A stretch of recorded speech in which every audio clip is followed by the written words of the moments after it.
I don't know if you guys could hear the printer, but I got labels printing out right now. So the labels for all this stuff, it's all printing out at the same time right now. You guys are gonna see the stuff that sold this weekend, the good stuff, and then you're gonna see the good stuff from this week. Then I got some tips for you guys at the end of the video. I'm just gonna keep making sure everybody know if you're going out looking for stuff one by one to find and sell on eBay, you gotta know this secret formula. And it's really not a secret, but a lot of people don't know, so I'm gonna keep saying it in almost every video, how to know how long something takes to sell. And that's what you're going to use to determine how much you should pay for something, or if you shouldn't pay for it at all.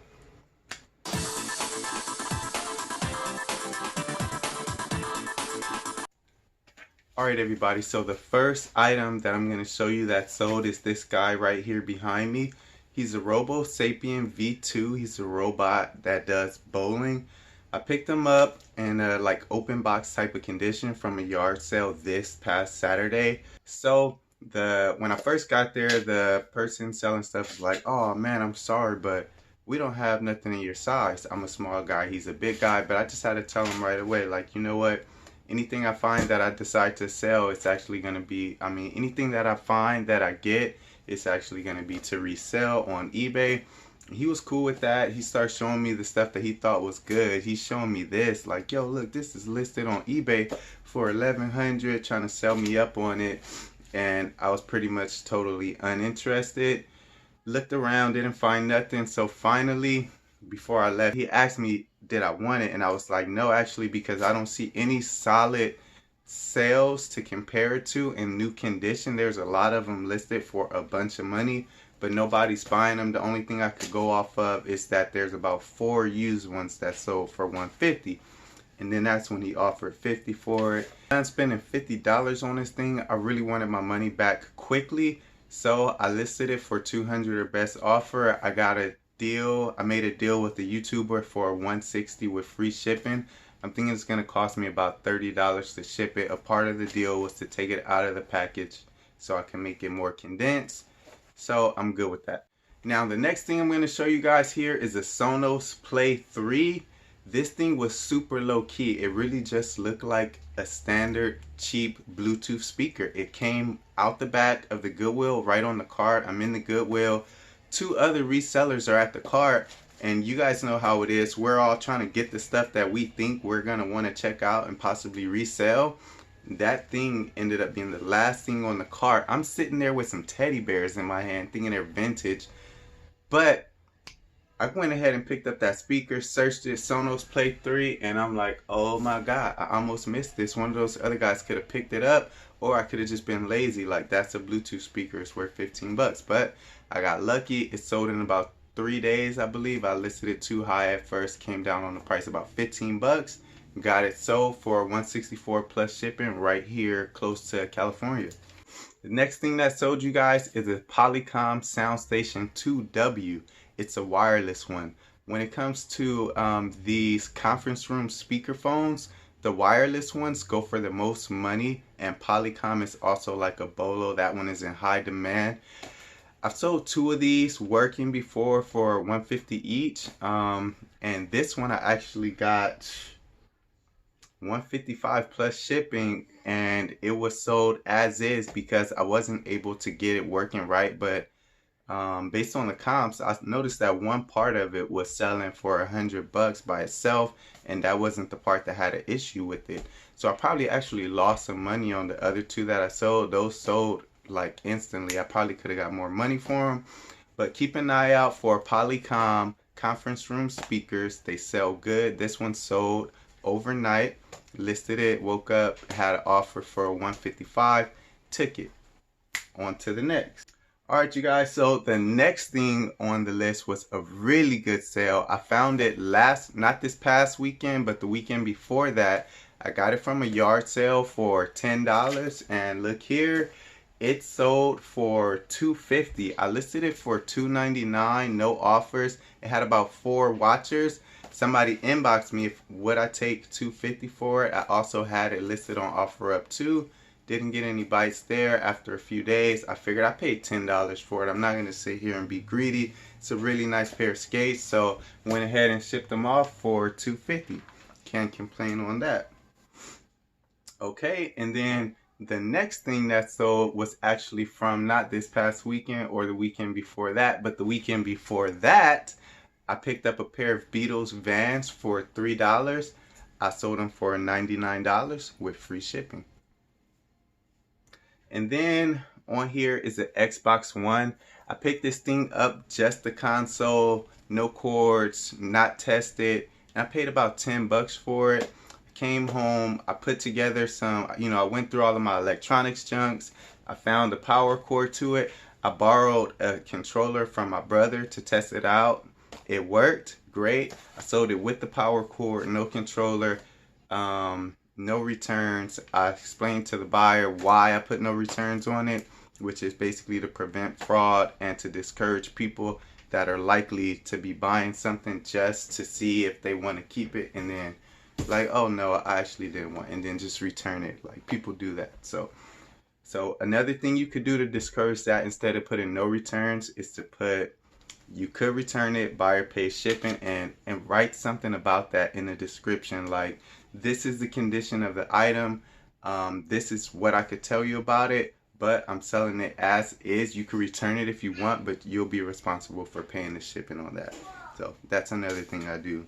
I just want to say real quick for you guys, when it comes to sourcing, make sure you're looking for solid comps. When you go to solds, you don't want to buy stuff that has sold only 2 or 3 times. You want to see a good amount of inventory and an equally good amount of sold comps for the amount of money you're looking for. Now, if you see this Robosapien here and it's like, oh, you've seen some go for 50, but there's one listed. I mean, you see a few that went for 150, but there's one listed for $1,100.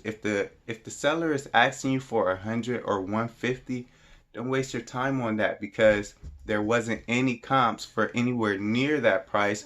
There was also some listed for $500 and $600, but no sold. So all that told me is that the market is not willing to meet the sellers at that price point, which is why I listed this one for $200 or best offer and was able to sell it overnight, get my $50 back. Now, maybe if I had spent like $10 or $20 on this thing, I would have been more comfortable waiting a little bit longer to get my money back, because I don't have much money into it.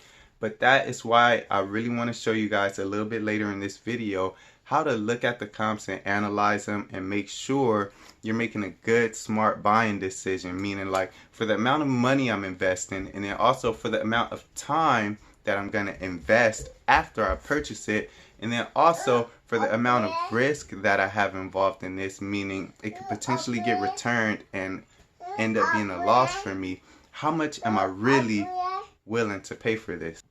Okay, you guys, so this next item that I'm going to show you guys is a pair of Akai boots. They're like chukka boots. They're just leather sneakers, really. They look more like sneakers, but they're called chukka boots.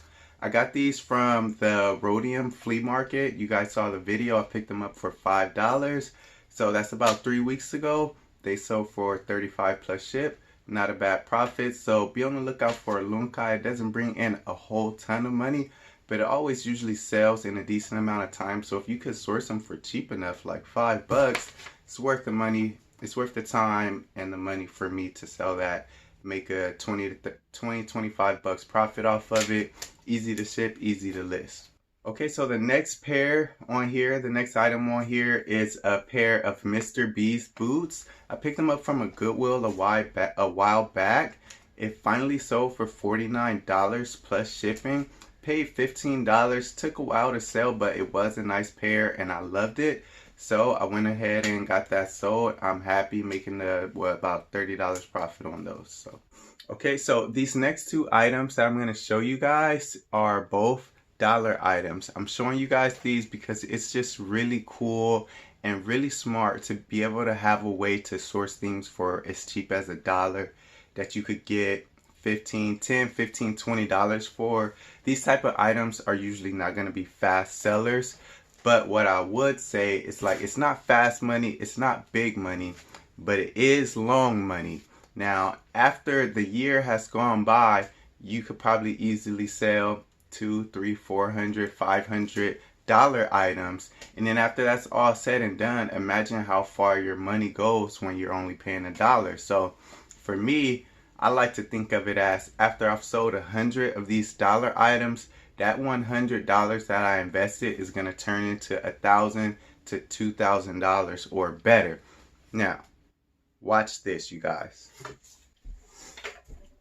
This item right here, it sold yesterday. I picked this item up from the Goodwill for $1 on Dollar Day. You got to be there early to get stuff like this, so I'm always there right when the store opens. I want first pick, but this is going to be a local pickup. I got $60 for it. I only paid $1. And then the next thing that I tend to go for is this pair of Bandolino boots. Paid $1 for these.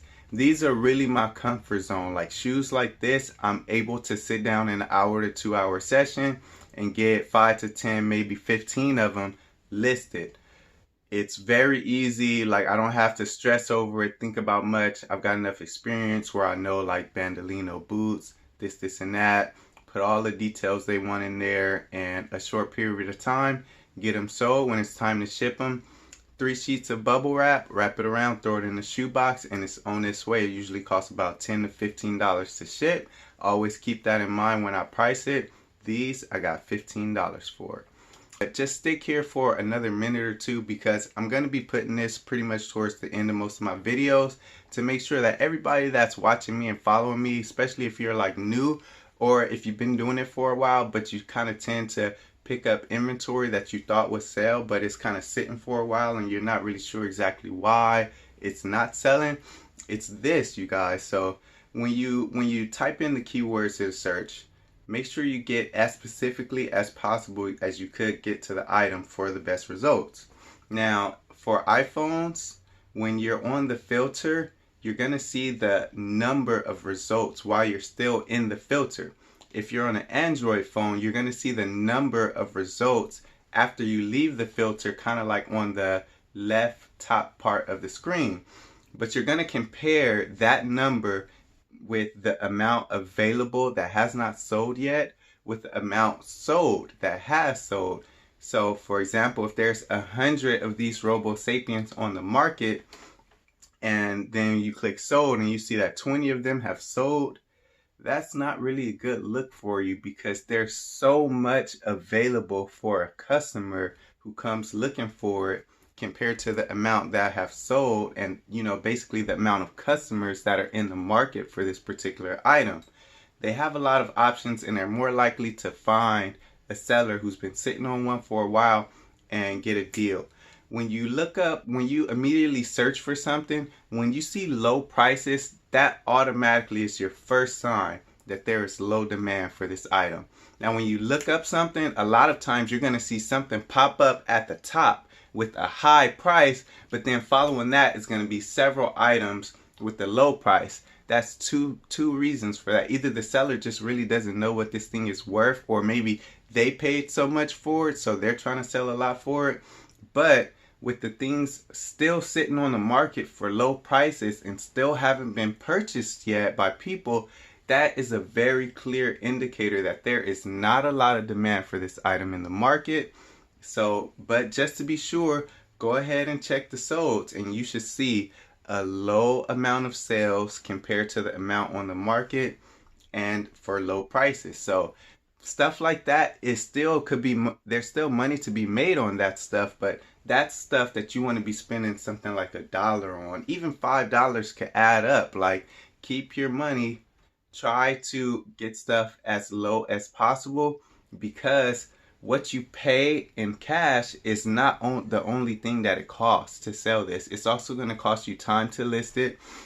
It's also going to cost you time to ship it. You might get questions from buyers about this item where you have to re-pull it and answer the questions, and you might get returns. And then the main thing that it costs you too is waiting for something like that to sell. So don't get caught up paying $8 for stuff like that's worth $20 to $25 and gonna take 3 to 4 months to sell, if that fast. So If I wasn't clear, one more time, just pay attention to the sell-through ratio. You want to have a close to 1-to-1 ratio for the amount of things that have sold compared to the amount of things that are on the market. So if I seen 10 on the market, I want to see at least 10 sold, and that'll tell me that this thing will sell in about 60 days or less. If you're seeing 20 on the market, right, then you click sold and then you see 60 sold. That's the type of thing where you want to make sure you price it right, like the Sonos Play 3, and that will pretty much get you an instant sale. Just price it a little bit competitively. I ended up having it $5 under the market price when it finally sold, just about 2 or 3 days later. And that was after I lowered the price $10 after the first night, because I'm thinking this thing definitely should have sold by now. So I priced it too high. Still didn't sell. One more day later, I lowered the price $5, and then I was able to get the sale for $164 plus shipping to somebody close by over here in California. Now, thank you guys so much for watching this video. Stay tuned for the next video. It's going to be next Tuesday in the evening, just like this one. Weekly videos. If you haven't already, you guys, if you want daily content, follow me on Instagram at I4Profit. I'll spell it out for you guys here on the screen. I'm pretty much posting there daily, day in and day out, as I go through my day, as things sell, as I find things, I'm posting it there. So if you want to get way more content to help speed up your knowledge or know-how on doing eBay, follow me on Instagram at I4Profit. Hit the subscribe button and hit the notification bell too if you want to make sure that you see my videos, because I found out that just because you're subscribed to a channel doesn't mean you're going to see all of their videos.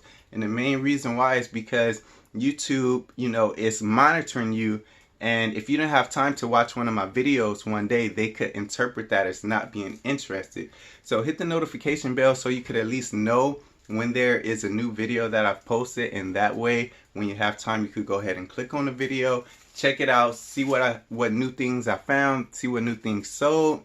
And I love you guys.